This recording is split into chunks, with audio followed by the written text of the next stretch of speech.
Taiwan's two main political parties are speaking out against recall campaigns organized against their lawmakers. The KMT says that some of these campaign groups may be using illegal funds to pay volunteers. Recall campaigns in Taiwan led by private individuals are disqualified from using so-called political funding, which can only be accessed by political parties or party members. And they say that these campaigns are instead using under-the-table methods to circumvent these funding regulations. 它里面说了什么呢？现场以现金交由有志公正的志工，这样才能保护团队不被攻击。白话文就是，你把现金交给志工，才能够违法的把现金交给罢免团体。 Meanwhile, the Democratic Progressive Party says that the campaigns against their lawmakers may be using the signatures of deceased people, also known as ghost signatures, to meet the 1% of signatures from the constituency needed to establish a recall proposal. And the DPP is accusing the KMT of being behind this, saying that they may be copying a voter registration list and providing that to campaigners to add signatures to their petitions.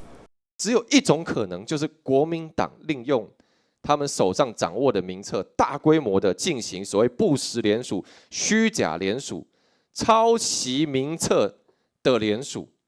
The DPP claims that some of the named organizers of these campaigns against their lawmakers have even later denied participation in the petitions, leading to questions as to how their names got onto these campaigns. And the DPP says that they're ready to use lawsuits against any signature fraud or election fraud that they can find. As a reminder, this is all part of a massive slew of recall campaigns in Taiwan, over 50 against lawmakers. 19 of those have passed the proposal stage, all against members of the Kuomintang. That means they can then pass on to the petition phase, where they'll need to get 10% of signatures within the constituency within 60 days. There are another 9 campaigns against the Democratic Progressive Party lawmakers that have now been given extra time for signatures, as they did not immediately pass that 1% proposal threshold due to errors.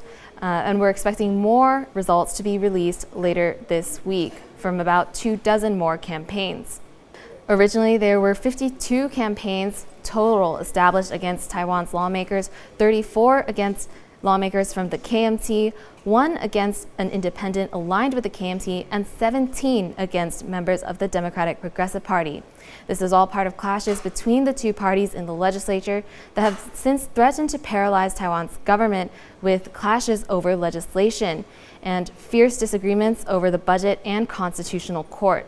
But a recall can take months, and it comes in 3 stages right now. Most of them are in the proposal stage, trying to meet that 1% threshold of signatures needed to then move on to the petition stage, where campaigners will be seeking 10% of the constituency's signatures.